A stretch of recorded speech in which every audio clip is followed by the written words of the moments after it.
So yeah, we were at your weekend. Yeah, my weekend was basic and boring. I didn't really do anything. Just stayed home. And I went to church yesterday. Was it yesterday or today? Yesterday. Oh really? Have you ever Yeah. been to church in Canada before? Yes. Ah, okay. But this year, because I traveled a lot, I didn't really go that much. And it's the first time my wife goes to church, and the first time my son also went to church. Oh, okay. Interesting. And how is church in Canada compared to going to church in Vietnam? The same. Churches in Vietnam are run by foreigners also, not. Oh. I mean, well, the ones I went when I was there. Oh, okay. Okay. Because oh yeah. Yeah, but there are Catholic churches in Vietnam that are fully Vietnamese, and that for some reason is growing actually. The last district that I lived in had a lot of Catholic churches in Okay. there. I must admit I don't really know what the religious status for Vietnam is, but there is a lot of Catholicism. I think so. But Um, let's just say it's getting popular, but mainly I would say the country,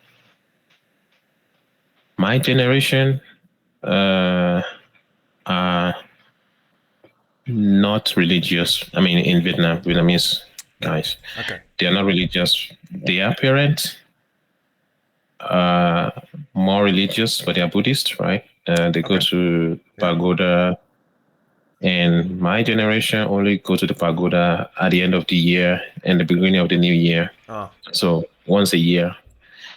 And I think the Gen Zs don't really go anywhere. okay. You just go on social media. Yeah, and do TikTok and stuff like that.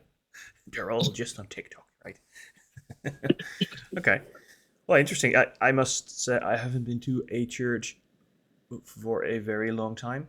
I only visit them on like holiday trips. So yeah, sitting in on a yeah a Sunday morning. I don't know, preach or something. Yeah. So that's why I'm curious how it is, or if it's any different, because I just don't have a Um, contextual idea. I don't think it's different.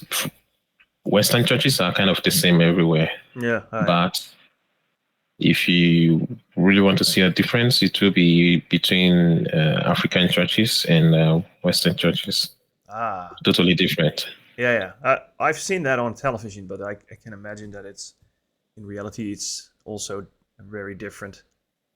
It's Yeah. the African ones always seem very cheerful. So with a lot of singing and Yeah. dancing. There's a lot of singing. There's a lot of the praise and worship is a lot fun. Um, and I think that also, now thinking of it as maybe poorly managed Nigeria is. I don't want to say Nigeria is poor because Nigeria is actually very rich, but it's just poorly managed.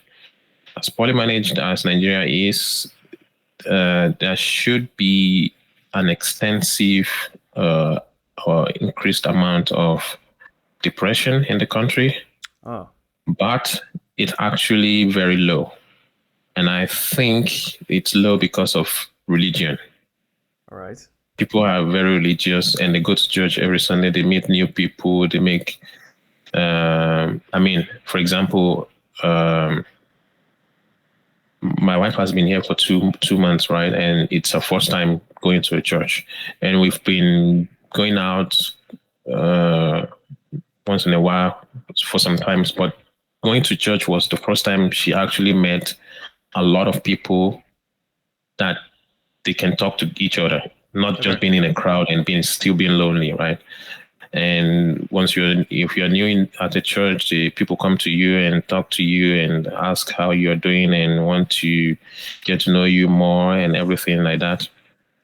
And it was a birthday is in 2 days, and they also did like celebration for those that were born in July, yesterday. So they kind of congratulated her. So things like that, those kind of activities, kind of help with depression or anxiety. And I also think in a situation for a country like Nigeria where basic amenities are not even there, um, the fact that people pray Mm-hmm. and believe that there is a God somewhere that will answer their prayers, it kind of gives them a sense of hope. Okay. Yeah. It doesn't really matter if the prayer gets answered or not, right? If their prayer gets answered, it's a different story. But the sense of hope that, oh, there's a God somewhere that will answer my prayer or that might answer my prayer. And they go to church, they pray, they meet with people, they discuss, they make new friends, repeat that every week. That helps a lot Yeah. I think, compared to, yeah. well, if you go to church and you meet all your community, uh, yeah, peers, the people living in the same area as you are, and you get to share your ideas or thoughts, and you get to meet them, you know them in person. I think the whole bonding thing is the main thing that is missing in our society right now. There is no reason to go somewhere where everyone meets, different social classes or different occupations. We don't Mhm. meet like that on a. So religion always gave us a platform to just go there and be equal. And Yeah, and the and if you now live in your own area and you can afford a certain type of house based on your income, and you meet people with the same kind of income, you're all getting isolated from people from other social classes or and the thing, yeah, about hope, yeah, I think that's also very powerful. So while yeah, I'm not really a religious person, I do think that religion has a very important role in a community to give you that sense of belonging, and maybe even the hope that someone is listening. But yeah. what I see from very tight religious communities that um, yeah, it's almost a bit weird, but then you pray to your God to help you out, but then the community helps you out. So that's also interesting, right? And if you are in trouble and you say, "Oh, I really hope I get help from who knows," and then the community says, "Well, we can help you." That's also very powerful. Then the religion Yeah. is not about the God sending help, but it's about the community helping. So I've seen many examples of that from very yeah, in the Netherlands religious. We have some, like, yeah, we call it the Bible Belt, but it's an area throughout the center of the Netherlands where there are more religious people living than in other areas. Mhm. And yeah, on the one hand, they are very conservative and very tied to living as the Bible, well, their interpretation of the Bible tells them to. And on the other hand, they also are very keen on helping each other. So the community thinking is strong. Um, and I think I like that part. Although yeah, if you don't follow Yes, that rules, you get bounced from the community, and then the whole network falls away as well. So it's some really good pastors have been able to facilitate their church members to help each other. So Right. maybe once in a while they ask their members if there's anyone who's struggling. I've watched a couple of videos where pastors will ask if there's anybody struggling, and then they will raise up their hands, and then they will talk about what they are struggling about. And most of the times, if it's something financial, for example, maybe they cannot pay for their children's school fees, or they are late on rent, or they have some medical bills, that will be easily sorted out. So some really good pastors would just encourage other people to, you know, deal with that financial need immediately and not pray about it, because praying there won't be monetary growing somewhere by a miracle. Uh, People that will help people. So Right. going to church like that helps in actually solving real problems. And actually, if you have enough to give other people, you can actually see your money do what you want it to do instead of giving it to charity. Because most of the funds that go to charity these days, 80% are spent on administration. I'm not sure exactly, but I think a huge amount of money that goes to charity are spent on administration, paying salaries and stuff. But doing the actual charity, it's very little that goes there. But Well, if you are in a community like a church, you can actually help real person yeah. that actually needs that help and see that. I don't know. I think I'm a bit more optimistic about giving to charity and the amount of money that actually goes into helping people. But the thing is, it's always invisible. So I think you're right. If you do help uh, people directly, that's more fun. It's the same as I sponsor a few sports organization in my community here, and I do that directly. So Mm. I can actually see that they are doing something with that money, and I don't interfere with anything they want to do with the money. I just give it, and then they put up a nice show, or they use it to purchase outfits, or to help them do a performance with all of the children and everything. Um, or yeah, we sometimes, if we see people struggling in our community or in our environment, we give them money.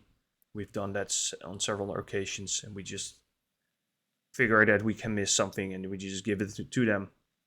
Um, and then, yeah, the response is always interesting. And that's maybe something when you are part of a religious community, it's more common to something like this happening. But people are very surprised. They always ask us, "Why are you helping me?" And I don't have an answer. The answer is simply, "Why wouldn't I? I have enough, and I see you're struggling. So that's my reason. I I don't know why you're struggling, and I don't want to tell you how to live your life or what to do. You might have done some dumb things to get in this situation, or you might have had bad luck, but that all doesn't matter. And I quite often see when we talk about helping people, especially in the Netherlands with a very strong social structure, that there is a focus on why did you get there? Is it your own fault? And then a lot of people will say, no, no, yeah, we shouldn't help people that messed up. But sometimes people mess up, you know? So, and giving directly, indeed, you see direct result. But talking about hope, it's almost like you give them a bit of hope, not only a bit of money, but also that they are Yeah. being seen, and that they count or they matter to you. Um, so yeah, I think that's again a strong thing we should have more in back in especially Western society, where everyone just fends for themselves. Yeah. Finding for yourself is too isolating and causing a lot of issues these days. Yeah, yeah. Um, But it's not getting any better. not on the short term, no. I think um, for some reason the the most influential things right now, like social media and politician, they seem to thrive on the idea that there's a they and an us, and they need to fail and we need to win. While at the end, if you look at it from a community or society perspective, if there is a they and there is an us and they fail, we also fail. Everyone fails Yeah. because they are part of us. Um, so I was a bit upset maybe because of the I watched the opening of the Olympics, and it was a very extravaganza, spectacular show. So the French really put up something cool, and yeah, some parts of it were maybe a bit weird or edgy or designer stuff, and we were just watching it here with the family and quite impressed. And then I saw the responses online, and a lot of people seemed to be very upset with it because it was too much and it was too much focused on diversity, and it wasn't in the spirit of the classical Olympics or something. Um, and I was a bit disappointed by the fact that, well, maybe because there was another thing I noticed. There was a lot of short. If you go on social media, you have all these short videos, and there was a lot of these short videos. There was about how the Olympics were failing.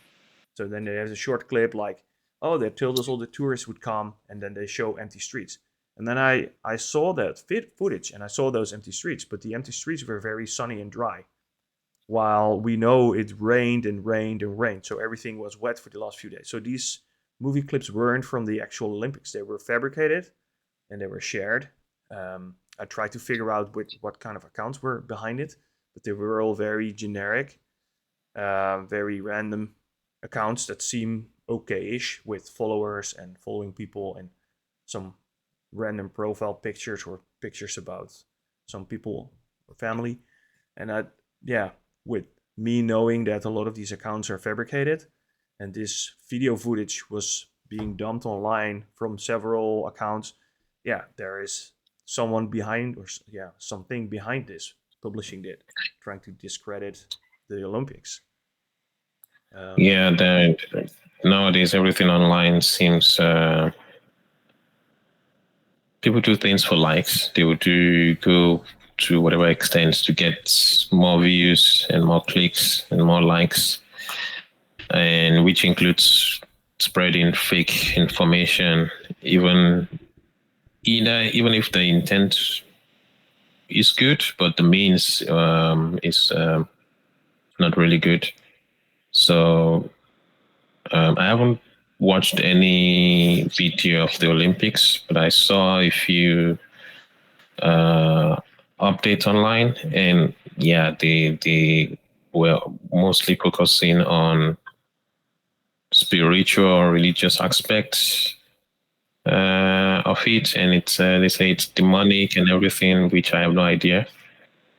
No, So I think the part where that came up was very short. It was a 3.5 hour show, and a few minutes were about this, and then the discussion is just about those few minutes. So um, that's just weird. But I think then first a fake video arrives, and then thousands of people respond negatively on that fake video. And if the person making that video is just going for the to try to influence the algorithm by creating fuzz or has geopolitical reason, doesn't really matter. The thing I get from the internet right now is that it's dead because you don't know who you're talking with. You no longer know if there's an actual person or you're talking to an AI. You don't know if that AI or that person is being fed by, yeah, geopolitical reasons. We know there are a lot of farm bots in different countries. Thousands of phones and computers are being used to just send crap all over in every language you can imagine. So what? Yeah, it's dead because you don't know what value it has, and then it has no. Maybe that's the advantage of AI, that it will basically destroy the value of information online. So you will all be forced to go to your local community to figure out so how it is. Well, I don't think going to local community is something possible at this point because I mean, where are we going to go today? Yeah, It doesn't there's exist. Everything is online, we need some and rebuilding. Yeah.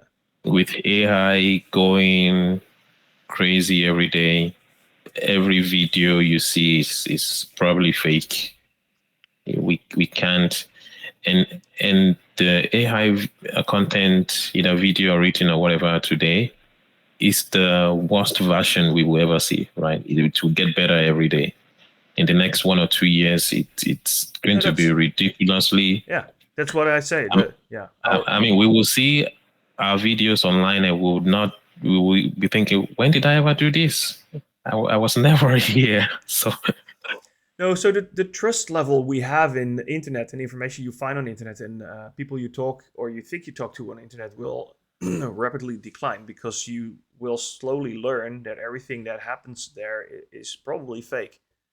And the amount of information that's being produced and so yeah, um, I I wrote a small article on LinkedIn about this about descending from Mount Stupid because I was thinking about the Dunning-Kruger effect where people with the low amount of knowledge about the topic think they know a lot, so their competence, their self-reported competence level is very high, while they are in fact not so competent, but that's just because of a lack of knowledge. And on LinkedIn, you see a similar thing happening. There's a lot of topics being discussed there, a lot of politics or climate stuff, and then you see all kinds of people responding. And there was some heat record was recorded somewhere, and a person said, "Yeah, well, there's a problem with the climate, but we shouldn't be living in fear all the time because it has been hot on that specific location all the time. This is not different than other years." And I went like, "Is it? Is it?"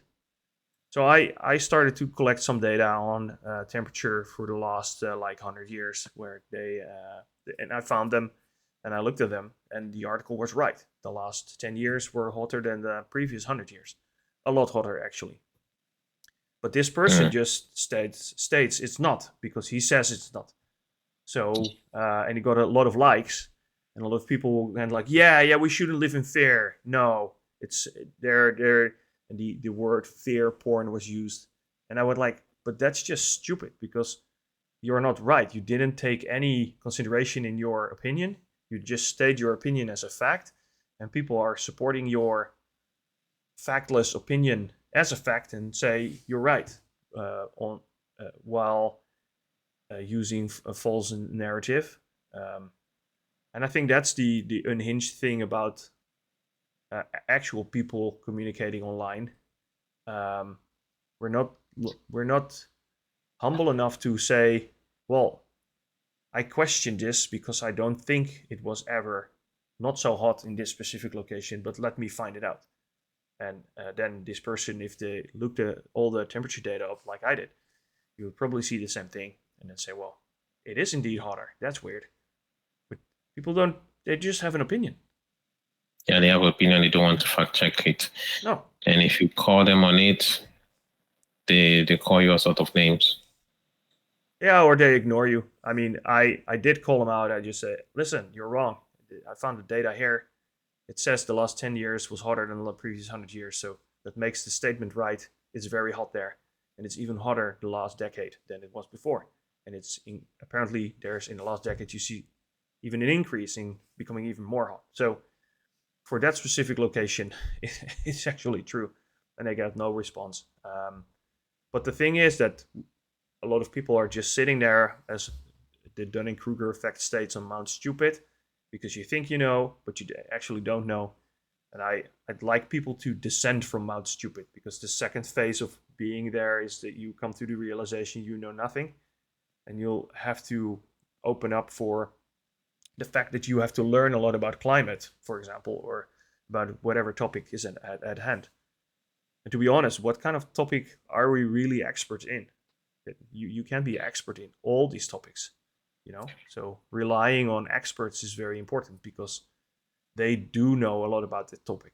But nowadays, everyone thinks they're an expert. Yeah, and thinking about it, before the internet, I think people were not like this. If you don't know something, you really say you don't know because you don't get any other information from anywhere except from maybe TV news. For you to know something, you have to actually maybe read a book or get something from the news, which is limited. But with the internet, you're flooded with too many information, and I think that is crippling people's ability to actually research and find factual information. People just rely on whatever short video clip they watch somewhere, and they don't really do their own research. And I think with the internet, people becoming more stupid, even with the access with access to easy access to informations that we have today. I mean, 20 years ago, I mean, there was internet 20 years ago, but it was not as big as this. Well, People still rely on textbooks yeah. to find anything. Oh, information is not the same as knowledge.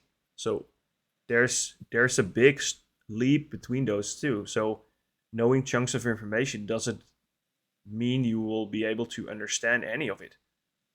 Yeah.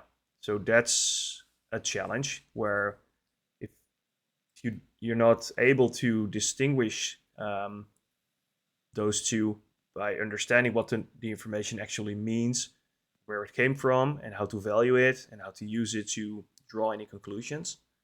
I think there's a lot of power in the classical academic process in this, where you learn how to challenge your own conclusions and how you try to figure out if the yeah the hypothesis you have is actually near